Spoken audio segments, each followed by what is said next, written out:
So the remains of more than 1,000 children have been found in Canada in these unmarked graves at the sites of some of these residential schools. Keep in mind, the United States also had these so-called residential schools or boarding schools for natives, and the Native Americans I've been talking to say they've been trying to get this out for years because they say they believe, again, this is their belief, that the reason bodies have not been found in the United States is simply because this nation is not looking for them.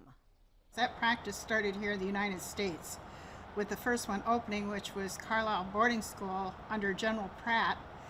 And his concept in starting this was to kill the Indian and save the man.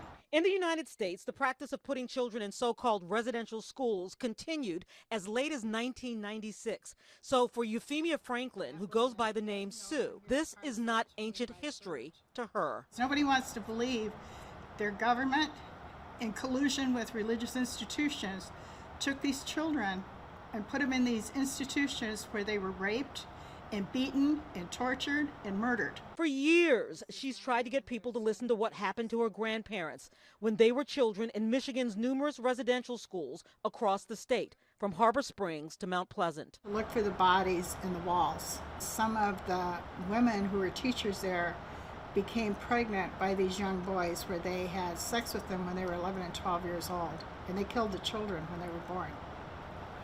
And so they said, look for the bodies to be hidden like you would look for a serial killer. For Sue, the discovery of even more children found in unmarked graves in so-called residential schools in Canada adds to the generational trauma she suffers from her own family members being snatched from their families. I have not come across not one Native person who did not have an ancestor that was sent to boarding school either here in the United States or in Canada. Taken away for a systematic, institutionalized whitewashing of their identity and culture, the blood memory, the historical elastic that runs through their lives, and today, Chris Franklin still hears the voices through his mother and aunt's recollections. But she could remember them dragging kids out at night and hear them screaming.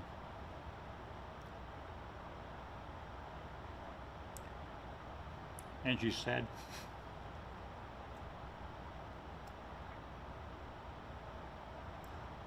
sometimes those kids never came back. He aches for the past and its legacy in the present. Growing up with my mom, by not being in a home and being more or less institutionalized like that,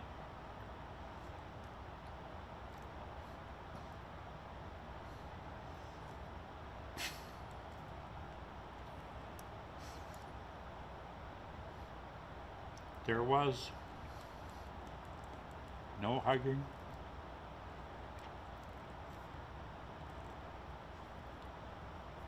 no compassionate moments. It was all like regimental stuff, everything that went on. It was really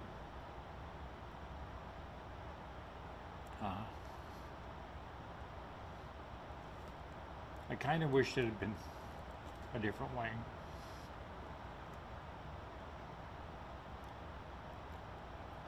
My dad was in the mush hall, and just the way they were brought up, they didn't know how to take care of a family, and that's a shame. They didn't know what family life was. Well, I'm a survivor of a residential school of Shingwak Indian Residential School, where I spent 7 years. 83-year-old Shirley Roach was stolen from her family at age 8. She spoke to me from her home not far from Sault Ste. Marie in Canada. The mental abuse, the spiritual abuse, the physical and sexual abuse. There was a lot of that went on there as to us as kids. That's why I think that so many of us it still has an impact on so many of our people, our Anishinaabe people today, because of the impact that the upbringing and the traumatization, the intergenerational this thing that we lived, that we taught our kids, that whatever.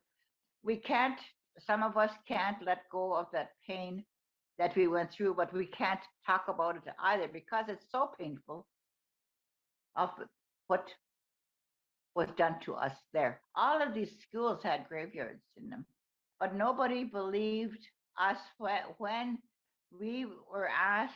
They stripped us of our language, they stripped us of our culture, they stripped us of everything of our identity. That's why I think that so many of us it still has an impact on so many of our people, our Anishinaabe people today. And the belief is part of the accounting and accountability needs to be that non natives need to care more, seek out actual information for themselves, and then demand answers from their governments in both nations. And so it's not just finding the bodies, it's acknowledging by this religious institution the crimes that were perpetrated against these children.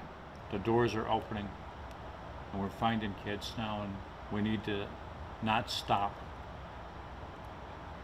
We need to make sure that somebody's held accountable for all this.